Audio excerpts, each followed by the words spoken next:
Welcome back to the Word on Fire Show. I'm Matthew Petrusek, Senior Director of the Word on Fire Institute and the host of the Word on Fire Show. Thank you for joining us. The faithful recently rejoiced at the news that Bishop Fulton Sheen, the great American evangelist who lived from 1895 to 1979, has moved forward in the canonization process. The Vatican recently announced that he will soon be beatified, which is one step away from being declared a saint. This is an especially happy development for Word on Fire Catholic Ministries, which, as an apostolate dedicated to evangelization, has a special devotion to Bishop Sheen. In fact, his portrait hangs just beyond the studio doors where we are recording this show right now, next to our other patrons, St. Therese of Lisieux and St. Pope John Paul II. Looking back, what kind of enduring impact has Fulton Sheen had on evangelization and the Church? Looking forward, what can we continue to learn from him today, especially given the fact that the evangelical landscape has so drastically changed, both culturally and technologically, since Sheen's time? Here to celebrate Sheen's legacy and how the great communicator continues to shape Word on Fire's own evangelical mission is Bishop Robert Barron.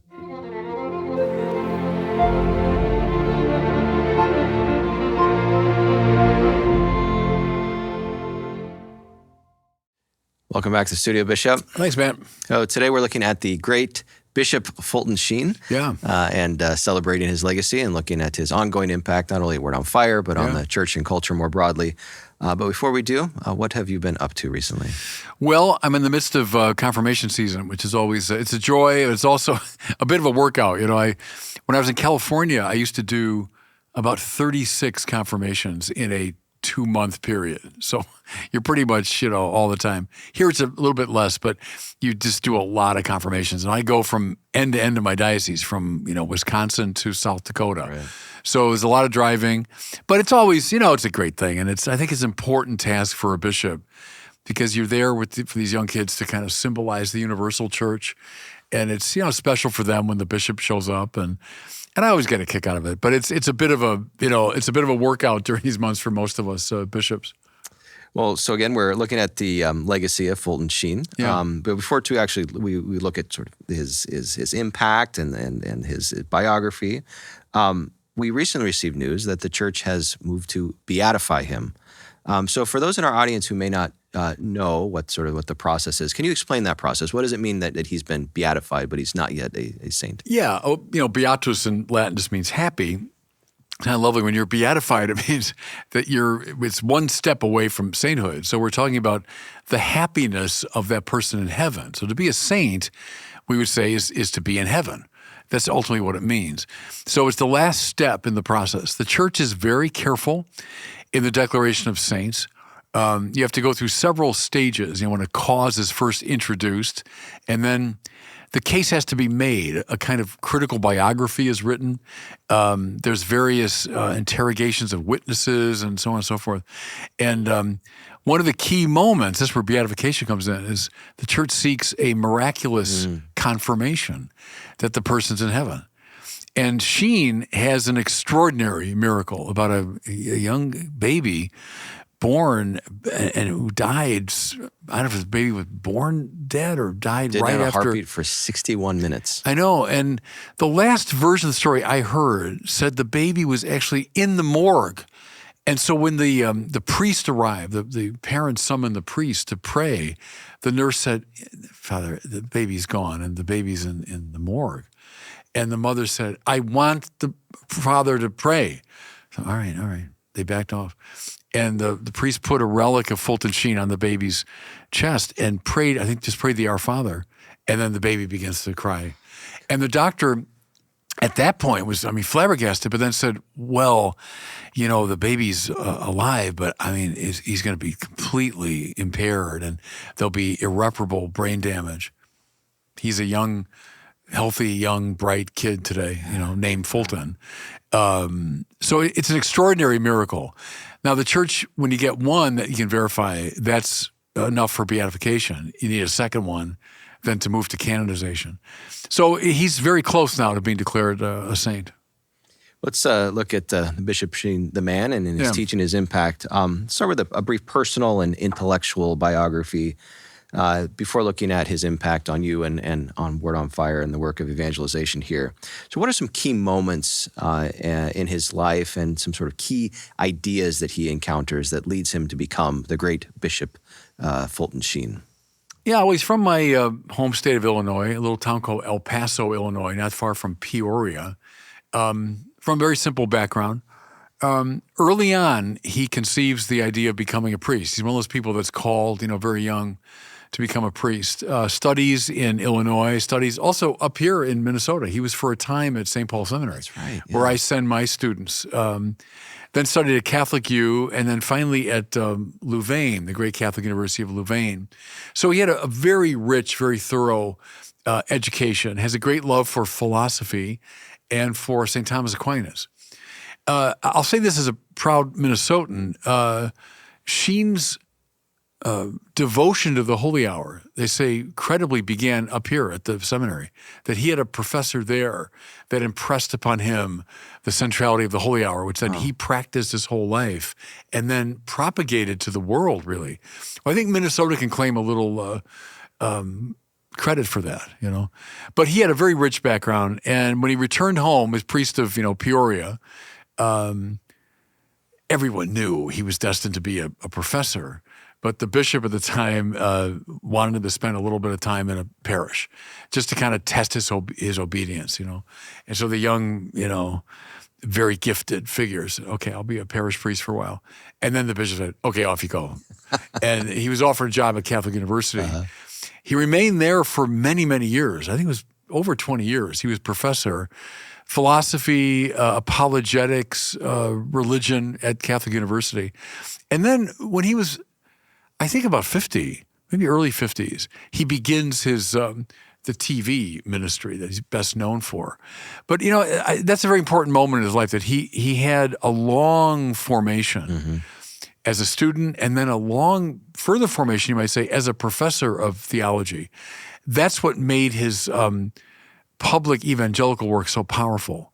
That's a little sketch, though, of Sheen's background. One of the major theological contributions he makes is in this idea of the theology of the mystical body. Can you explain a little bit about what his argument is there? Well, it's very interesting. That theme of the church as mystical body is emerging in the early 20th century. So just as Sheen's born in 1895, I think. So just as he's kind of coming of age and going through his education.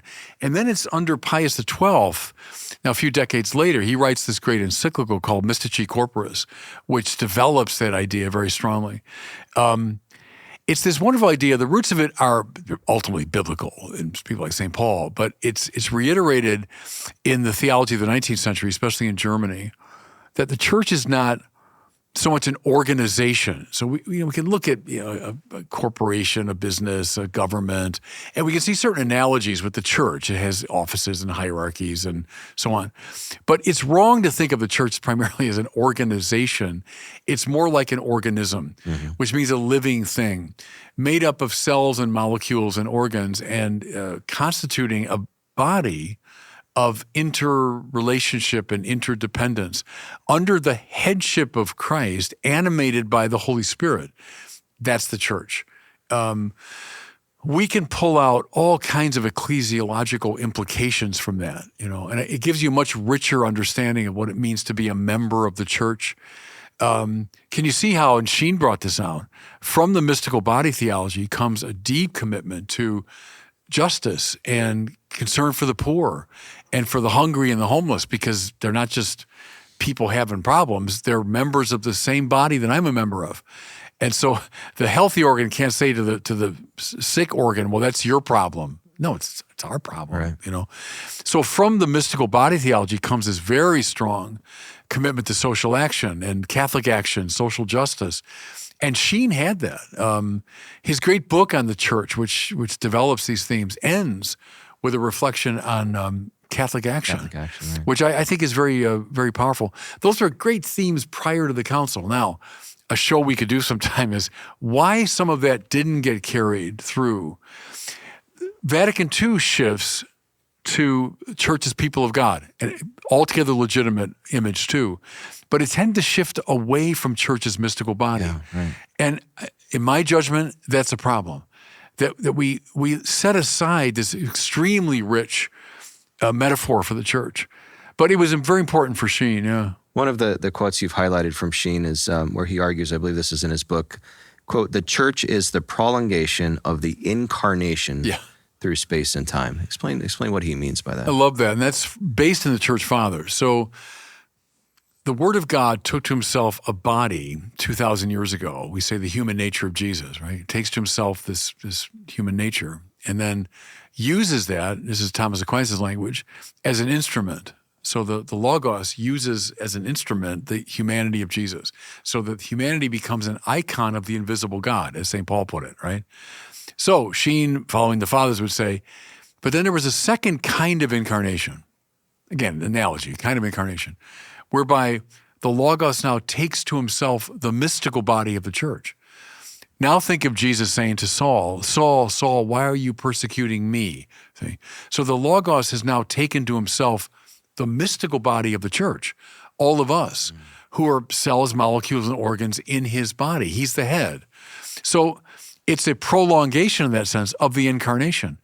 So the church, in its sacraments, in the liturgy, in the Eucharist, in the saints, in the works of mercy, becomes Christ in the world. It's the way Christ continues to be present to the world. That's also a mystical body ecclesiology. How does the papacy fit within that vision? Well, of course, the Pope is the vicar of Christ, right? He's the successor of Peter and the vicar of Christ. So he's a kind of sacramental representation of the head. Another major theme in Sheen's thought is his theology of grace. So Bishop, say a little bit about how Sheen conceived of and communicated how grace worked upon those who chose to accept it. Yeah, he used an image. It's in his writings, but also I think in one of his TV presentations that I think is very rich, and I've tried to adapt it too. Sheen says that in the hierarchy of being, right? So you go from the lowest, like just basic elements, and through plants and animals, and then to human beings, and then to the spiritual. What you notice is there can be a lifting up of a lower element by a higher element. But it can never happen from below up. It has to happen through a condescension of what's above. Mm-hmm. Now, what I mean, so think of a mineral or something in the earth, can be assimilated by plant life. The plant, through the roots and all that, can draw minerals into itself and raise it to a higher pitch, right? The mineral on its own can't do that. It can't become something higher without being drawn. Now, the plant can become something higher when the animal comes and devours it and eats it and then brings it up into its animal form of life, right? The animal, we're eating animals all the time, we assimilate them, now we consume them and draw them up into our higher form of life. So following that principle, Sheen says, well, can we be drawn up into the spiritual order? Yeah. What we can't do is affect it on our own. Yeah. I can't say now, by my heroic efforts, by my great moral excellence, by my just, up by my bootstraps, I will make myself a new creation. No, see, and there I would say, and Sheen, he's following Aquinas here, that's what the Protestants got right. That's what Luther saw clearly, was that, you can't say, I can't save myself. There's no auto-justification. Do I need a graceful condescension from above? Yeah, absolutely. But here's the difference. Here's the Catholic difference. So mineral is just kind of dumbly assimilated. The plant dumbly assimilated. The animal dumbly eaten by us. But we're subjects with mind and will. And so, yes, we need the condescension of grace, but then our cooperation with that grace, to use Catholic language. We cooperate with the grace that's offered to us and thereby become divinized or spiritualized. Like Sheen, he's echoing Aquinas here all the time, is the purpose of the Christian life is not to make me a nice guy or make me a morally better person. I mean, that's fine, but, Norman Vincent Peale can do that. The point of the gospel is to make me a new creation. I become transfigured and transformed and elevated. I'm now a son or daughter of God. I can't affect that on my own. That has to be through grace, right? Read the Council of Trent. Can I save myself? Absolutely not. Is grace indispensably important? Yes. Is grace always the first move? Yeah. And it's this principle of the condescension from above allows for the assimilation from below. So looking at your own sort of personal engagement with Sheen, what are some early memories you have of him? And did he have any impact in your own journey to the priesthood? Not much. I would say this. My parents loved Fulton Sheen. So my parents would have watched him on TV. My father was a great guy and very, I think of the John Wayne movie, The Quiet Man. He was like a taciturn man, very practically minded. Ardent Catholic, And I remember one time, somehow Sheen's name came up, and my father was in his chair, and he said, I liked what he said. I liked the way he said it. And I think that summed up the way a lot of Catholics felt about Sheen. Yeah. They, like a lot in their generation, would have seen him with great pride, that on this major American TV network, competing successfully against Jackie Gleason and Frank Sinatra, is a bishop in full regalia, including Fariolo and Zucchetto, and coming out in prime time and giving a 25-minute lecture without notes on the Catholic faith and culture. And I think a lot of Catholics legitimately took a lot of pride in that and in Sheen's popularity. So he was great for my parents' generation. Now, I'm the generation that came of age after Vatican II. So I go to first grade in 1965, the year the council ends. There was kind of a turning away from much of the preconciliar. We're reinventing the church. That's talk for another day. But my generation would not have followed Sheen. By that time, he wasn't on TV anymore. He dies, 1979? He dies, actually, when I was at Catholic U. I remember, and he was, fondly remembered there. So by the time I'm coming of age, late 60s, early 70s, he was toward the end of his time and didn't impact us. But then I'll say this, largely through EWTN, because I think they started replaying his old shows. He begins to appeal now to the next generation after mine. Right.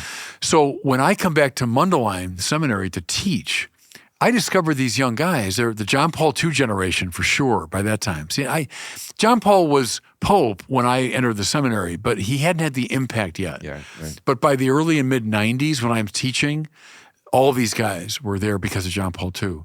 And they came to love Fulton Sheen, especially the Holy Hour. And they begin practicing the Holy Hour. My generation, we didn't do that. I can tell you, we didn't do the Holy Hour. But my students were doing it. And I became kind of re-intrigued by Sheen because of that. I remember, I'm dating myself, but I had this collection of these little cassette tapes. And I forgot how I got them now. But I began to play them in my car. And they were old talks of Sheen, like a retreat he gave or something. Well, they were darn good. They were smart, they were funny, they were insightful, they were spiritually rich, and they really had an impact on me. I listened to the whole, whatever that retreat was, and I still remember things from that. That commenced my own kind of rediscovery of Fulton Sheen. So there's a large portrait of Fulton Sheen, right? On the other side of the studio doors where we're filming here.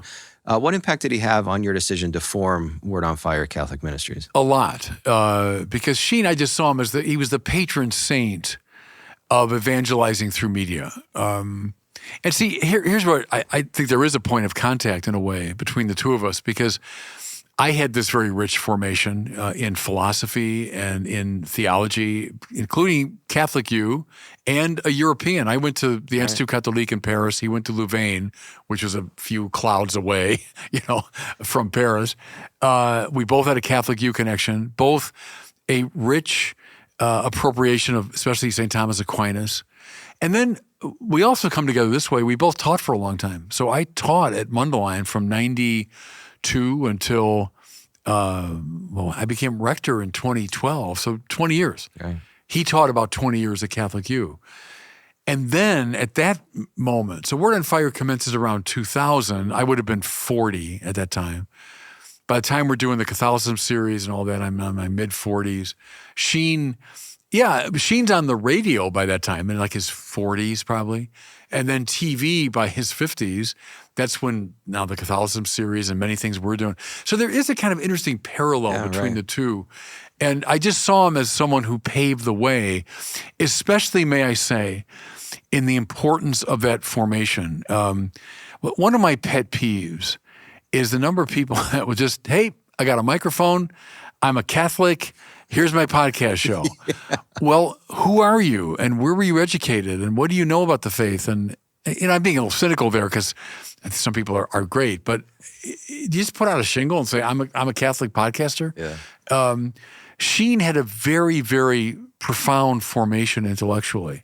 And I always tell people, if you want to get into this gig, you need to do you need to do the work.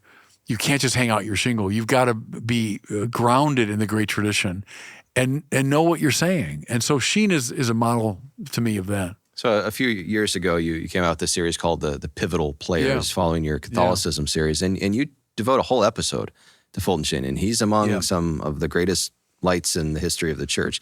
Why did you choose to focus on him in a whole episode? Yeah, and it's not because I think Fulton Sheen is an intellectual at the level of Thomas Aquinas or Augustine, or that he's a founder of an order like Ignatius. So I'm not trying to exaggerate his importance, but I think I saw him as literally pivotal in the way he opened the door for this particular form of the new evangelization.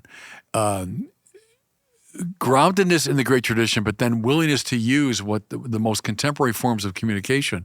Because, there were a lot of people, I certainly heard this when I got started, Sheen heard it for sure, like, oh, come on, television, are you joking? Can you do anything serious on television? And what do you mean, a primetime TV show, and you're going to talk about what? So his more academic colleagues thought, oh no, all this crude popularization. But I think Sheen proved that you can do it in a intellectually serious way, and still a way that is compelling for a lot of people. I found that very inspiring, and that's why his portrait's out there. He's famous for making complex theological and moral truths both accessible and very attractive to large audiences, both Catholic and Protestant. In your judgment, how did he accomplish that? Yeah, it's a combination of things. All the great comedians and entertainers of the time admired him and noticed these gifts. I think it was Milton Berle said his comic timing was impeccable. And Sheen used humor a lot. You look at it now, a lot of his jokes are kind of corny, but at the time, I think it was just, hey, there's a bishop up there, and wearing a cape, and he's telling a kind of a cute joke. I think people found that attractive, And he did have a good comic timing and self-deprecation. He also had lots of rhetorical gifts. Again, it's funny. You look at him now, you watch him, and he strikes us maybe as a little grandiloquent, a little hyper-dramatic. But, look, that he was coming out of a 19th century tradition. Think of, the great orators of like Lincoln's time, and, you pose like this, and dramatic gestures and the voice. And so Sheen was coming out of that tradition in a way. And so, okay, fair enough. See, for us, the 60s are like this great watershed. And we were all taught to be much more casual and much more, natural. So, okay, the rhetoric has changed. But Sheen had those gifts and knew how to use them. Part of it, too, was his looks. He was a striking-looking man. Yeah. He wasn't tall. I know that from testimonies, people that knew him, but also his cape. He was like 5'5" maybe, so he wasn't a tall man, but he had an imposing physical presence, and everyone talks about his eyes. There was something about his eyes, deep set, penetrating, and he knew how to use that. He had like an actor's gift. John Paul comes to mind. John Paul was trained as an actor and knew how to use his physicality and his presence, because he too had a very charismatic presence, and Sheen certainly had that. So he knew how to use these various gifts of communication. I think too, like all great teachers, if you want to say what's the one thing in common, it's a gift for analogy. Yeah, that's right. Is a teacher knows, okay, what do you know? Well, the thing I want to teach you is like it, but it's a little different. That's an analogy, right? Teachers always have a great gift for analogy. Like Picasso was asked one time, what's the key to your genius? And he said, I have an eye for visual analogies. So that was very interesting, like the curve of the guitar is like the curve of the woman's body, or this eye is like, and a lot of his painting is showing these analogies. But I think Sheen had a great gift for analogy.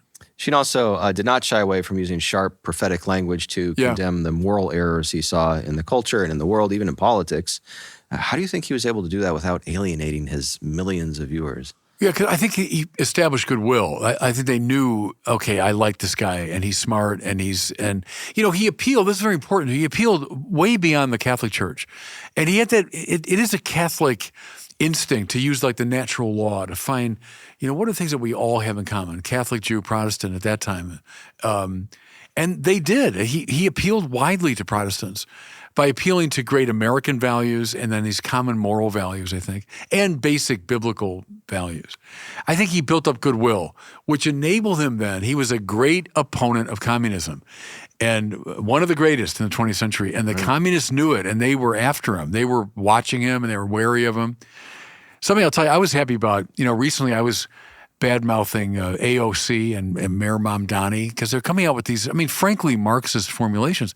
And I just did a few like X posts.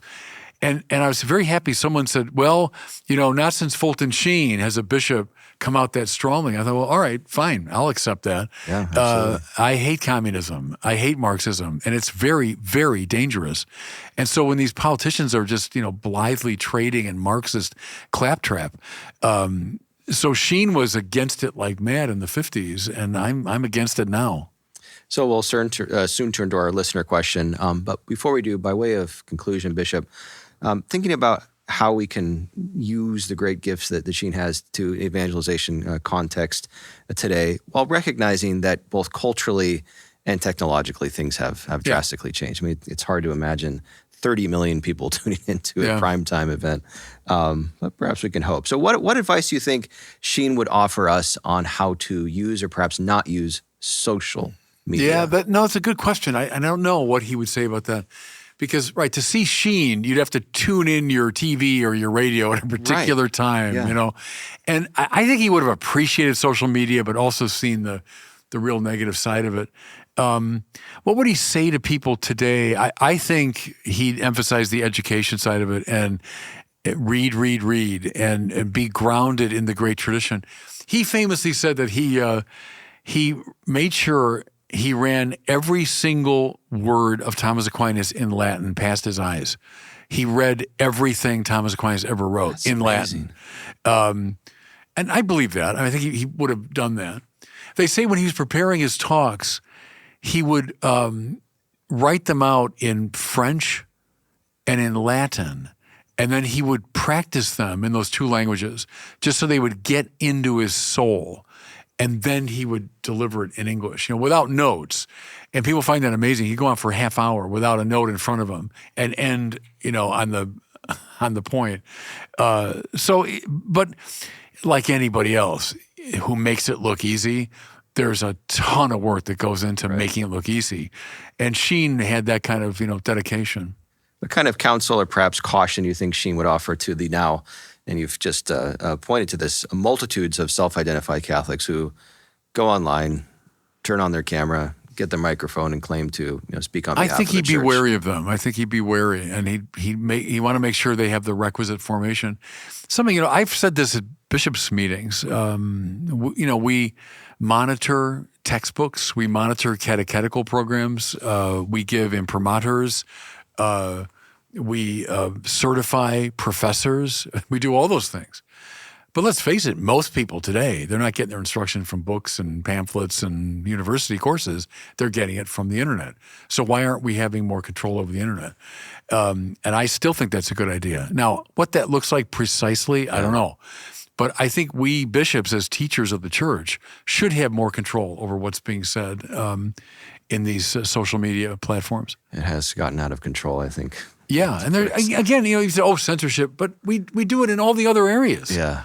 look at the mandatum. Right. We're asking professors to seek the mandatum that you may teach Catholic theology. I think that's a good idea. Ask for a mandatum from every podcaster. Why not? We actually talked about it, and now go back many years when I launched this, and there was an avalanche of protest, and he's trying to control us and everything. I thought, well, then we should stop imprimaturs and stop. Well, it'd be a benefit for the audience too to know, does this presenter have a mandatum or not? Right. So I think Sheen would be interested in that. And finally, Bishop, how would you like Word on Fire to carry on and advance Sheen's legacy? Well, that's what we're doing, I think, is in a smart, beautiful way, using the media available to us to announce the faith broadly, widely, not dumbing it down, using the beauty and wealth of the tradition. I mean, all of that is Sheen inspiration for me. So that's the game. That's the game. So now time for our listener question. Today we have Alejandro from Argentina, who's asking about a possible vocation he thinks he might have to the priesthood and how he might be able to effectively evangelize on social media. Hello, Bishop Barron. My name is Alejandro. I am from Argentina. And my question really was, even though I'm now 39 years old, I felt a strong calling for the vocation of priesthood. And I was wondering if you had any advice for me, especially as someone who wants to connect with social media and wants to use that to reach people and help evangelize and help the church. Thank you so much for your time. Yeah, thanks for that question. And, don't think you're too old. I've taught all kinds of people over the years in their 30s, 40s who've entered the seminary. If you think you got a vocation, take that very seriously. And I would say, first step, get a spiritual director. Find someone, a parish priest, someone that you could talk to about it and have a regular contact with the spiritual director. Secondly, go to Mass every day and bring to the liturgy that great question for Lord, what do you want me to do? Here I am, Lord, send me where you want me to go. But the main thing is get a good spiritual director. And then in terms of evangelization, I'd reiterate what I've just been saying is I'd go to the seminary, I'd read in the great tradition and prepare yourself to do it well. So you're not doing it just in a superficial way, not just to get on, the air, but get yourself grounded in the great intellectual and aesthetic tradition of Catholicism. Well, thank you, Alejandro, for reaching out to us. If you would like to ask Bishop Barron a question for a future Word on Fire show, please visit askbishopbarron.com. Again, that's askbishopbarron.com. We are always grateful to hear from you. Well, thank you, Bishop. You're welcome. Looking forward to the next one. Yeah, thanks, man. That does it for us today. Thanks for joining us on the Word on Fire show. If you're interested in learning more about how Word on Fire can help you grow closer to Christ, become a better evangelist with and for others, and work for the common good, consider joining the Word on Fire Institute. Check us out at institute.wordonfire.org. That's institute.wordonfire.org. And we'll see you next time.